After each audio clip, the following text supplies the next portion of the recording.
Salut! Dans le paramoteur, il y a la partie vol, mais il y a malheureusement la partie mécanique, et pour ceux qui n'y connaissent rien, ça peut sembler compliqué. Je vous propose une petite vidéo appuyée par une présentation que j'ai fait exprès pour vous, de vous montrer de quoi est fait un paramoteur, d'essayer de démystifier ça, et vous verrez, c'est pas si compliqué que ça. A tout de suite! Allez, transfert dans le bureau pour débuter cette présentation sur l'ordinateur. Allez, c'est parti. Donc, vous pouvez voir ici la main, je vais pouvoir commenter en direct. Donc, je vous ai fait une petite présentation sur la mécanique d'un paramoteur. Le paramoteur, qu'il soit récent ou ancien, ils sont tous composés à peu près de la même façon. Donc, je vais vous faire cette présentation en 4 parties. Tout d'abord, une vue d'ensemble, toute la cinématique du paramoteur, que je découperai en 2 autres parties principales, les pièces tournantes, le moteur, et je terminerai sur un petit focus sur la bougie. Donc concernant la vue d'ensemble, donc tous les paramoteurs sont évidemment composés d'une hélice qui est propulsive, qui va vous permettre de décoller et de monter. D'un réducteur, donc le réducteur comme son nom l'indique, ça permet de réduire la vitesse du moteur en vitesse de sortie pour l'hélice, je reviendrai dessus un petit peu après. En option, sur certains paramoteurs, nous allons trouver un embrayage. L'embrayage a pour but de faire tourner l'hélice lorsque le moteur tourne et à l'inverse de faire en sorte que l'hélice ne tourne pas quand le moteur est au ralenti. Donc ça c'est en option. Tous les moteurs n'en ont pas. Ensuite un démarreur, vous pouvez trouver 2 types de démarreurs. Soit un démarreur à main qui permet de démarrer donc en tirant sur un lanceur pour démarrer le moteur, soit un démarreur électrique. Ensuite, le groupe thermique, où vous allez trouver l'ensemble des éléments du moteur avec le piston, la biellette, le vilebrequin, etc. qu'on va trouver dans cette partie ici. Bien sûr, relié à tout ça, vous allez avoir la bougie, la bobine d'allumage et l'échappement. Ensuite, vous allez avoir un carburateur, je reviendrai dessus encore dessus, sur lequel est relié la poignée des gaz et un réservoir, je n'ai pas fait apparaître. Et enfin, le filtre à air. Donc voilà, donc là vous avez l'ensemble de la chaîne cinématique d'un paramoteur. Tous les paramoteurs sont faits à peu près de la même façon. Voilà pour la partie vue d'ensemble. Je vous propose de voir ça directement sur le paramoteur, sur le mien, un vieux paramoteur. Alors si on prend la vue générale du paramoteur, vous avez l'hélice derrière, ici, qui est directement fixée au réducteur. Donc le réducteur vous l'avez ici, réducteur à engrenage. Je tourne un petit peu. Sous le réducteur ici vous avez l'embrayage, ici ce paramoteur est monté d'un embrayage qui est directement relié à la sortie du moteur en dessous. Le groupe thermique vous l'avez ici avec les petites languettes qui permettent de refroidir le groupe thermique. Vous avez à sa sortie évidemment le pot d'échappement. Ensuite ici vous avez la bobine, donc la bobine ici qui fournit du courant à la bougie. Pour fournir du courant vous avez un volant magnétique, le volant magnétique qui se situe juste derrière, ici il tourne. En tournant, ça fait de l'électricité dans la bobine et dans la bobine, ça fournit du courant à la bougie qui fait des étincelles pour le groupe thermique. Si on tourne le paramoteur, de l'autre côté, vous avez le carburateur. Carburateur à membrane qu'on reconnaît bien ici avec le trou et on voit la membrane au travers. Sur le carburateur ici, vous avez un ressort, c'est le ressort de rappel pour l'accélérateur, ici. Et l'accélérateur, vous l'avez ici, c'est relié par le câble métallique qui est relié directement à la poignée des gaz. Sur le carburateur, vous avez 2 vis. La grande, ici, la vis de richesse. La petite, ici, avec le petit cône, la vis de ralenti. Directement relié au carburateur, vous avez le filtre à air qui filtre l'air. Derrière, vous avez la durite d'essence. Ici, elle est reliée à un filtre à essence sans poids qui est directement relié au réservoir. Donc le filtre à essence qui filtre bien évidemment l'essence. Sur le carburateur, ici vous avez un clapet qui est ouvert en position normale, qui est fermé lorsque le starter est sur on. Starter sur on avec un petit trou que vous pouvez voir ici qui fait passer un petit peu moins d'air et qui aide au démarrage à froid.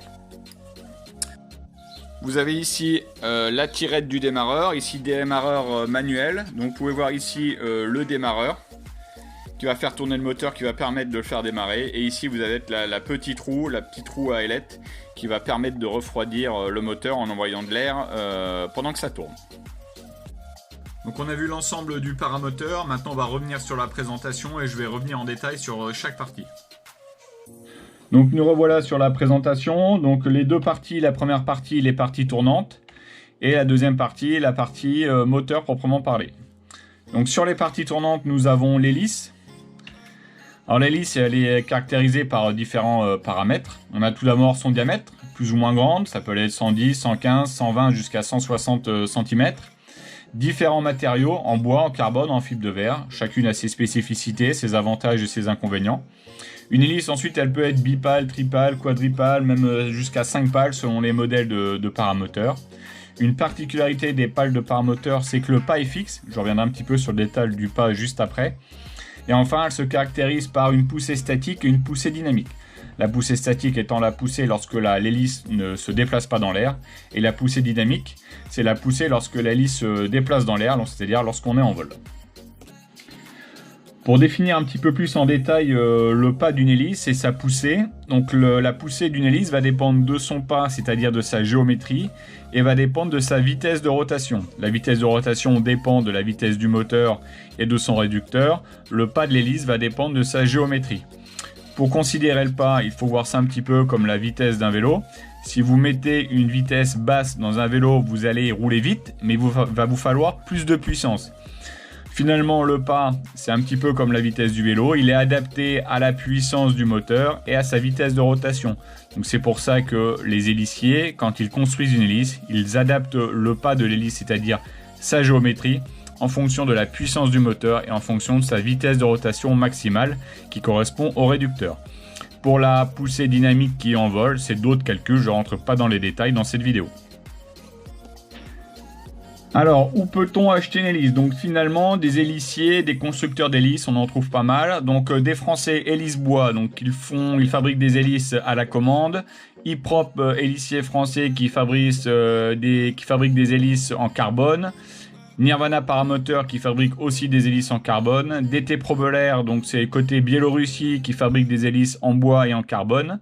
Dédalus, donc c'est un hélicier grec qui fabrique des héliciers en bois. Et ensuite, vous avez d'autres boîtes qui vendent à la fois des pièces et à la fois des hélices adaptées donc, à tous les paramoteurs. Ensuite, si on passe sur le réducteur, donc tous les paramoteurs sont évidemment composés d'un réducteur. Vous pouvez trouver deux types de réducteurs sur les paramoteurs. Des réducteurs à engrenage ici à gauche, des réducteurs à courroie ici à droite. Le principe du réducteur à engrenage, donc dans son carénage, vous allez trouver deux roues dentées, une petite, une grande.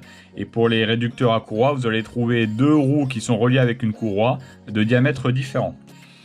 Chaque réducteur correspond à un rapport de réduction. Pour les réducteurs à engrenage, vous allez trouver le rapport de réduction qui correspond au nombre de dents de la petite roue sur le nombre de dents de la grande roue. Ici, par exemple, vous avez une petite roue avec 19 dents, avec une grande roue avec 73 dents.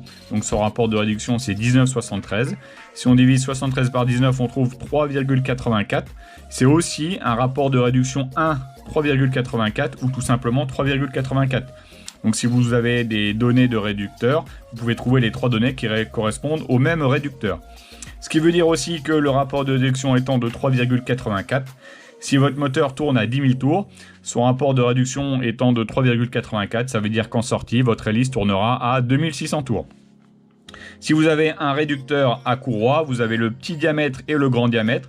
Donc vous allez trouver le même rapport de réduction. Par exemple, un rapport de réduction 1 sur 2,68, ce qui signifie que votre votre hélice tournera 2,68 fois moins vite que votre moteur. Lorsque le rapport de réduction est plus faible, généralement c'est des moteurs qui sont plus forts, plus puissants, qui tournent moins vite.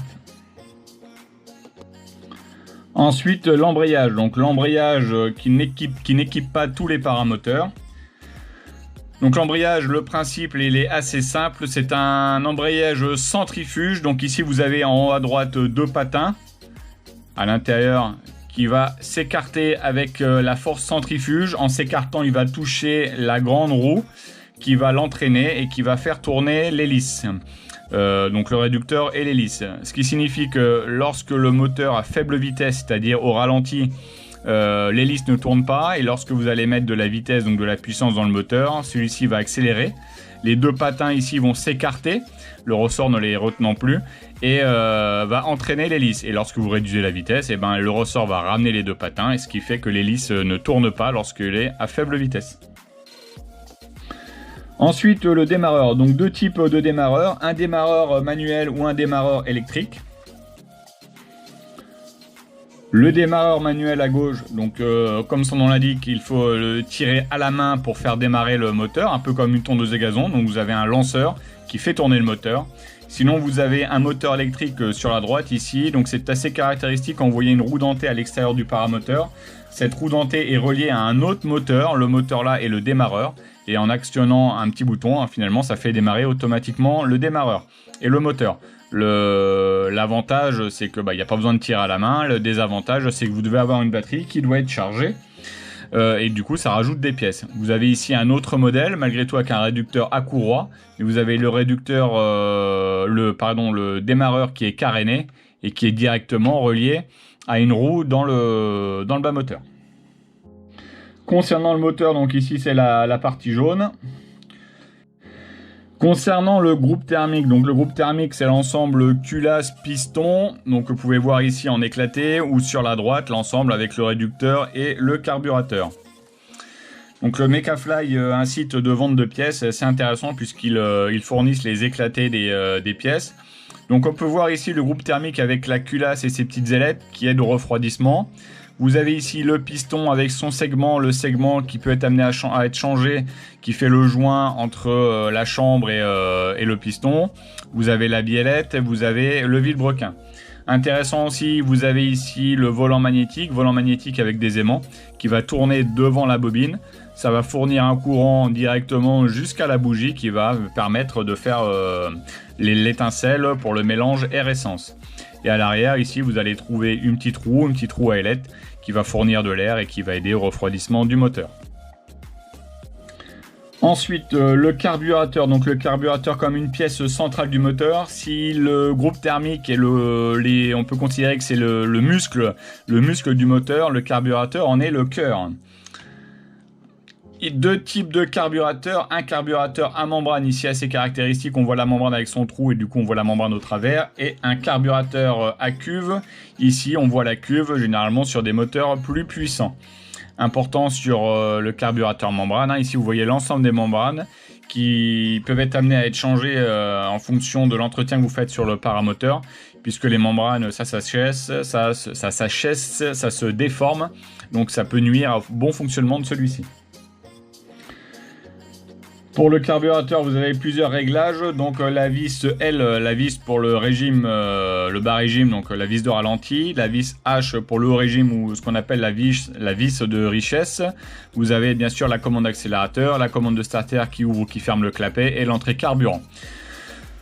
Important, donc à quoi servent ces deux vis? La vis bas régime, ça sert à injecter plus ou moins d'essence au ralenti, c'est-à-dire que plus ou moins vous allez ouvrir cette vis, ça va faire tourner le moteur plus ou moins vite au ralenti. Et la vis H, ça va mettre plus ou moins d'essence dans le mélange air-essence. Faut savoir que le mélange air-essence, c'est 1 g d'essence pour 12 ou 15 grammes d'air. Donc c'est quelque chose qui est assez précis. Et ça va permettre de régler donc, le bon mélange d'essence sur toute la plage de fonctionnement du moteur. Du bas régime au ralenti jusqu'au haut régime puissance max. Enfin, pour terminer, la bougie. Donc la bougie est quand même un élément assez central du moteur, puisqu'il permet de voir un peu comment celui-ci fonctionne. Si le mélange air-essence est bien fait dans le carburateur, donc finalement, il est un témoin assez fiable du fonctionnement du moteur. Donc souvent, on se demande quelle couleur doit avoir une bougie.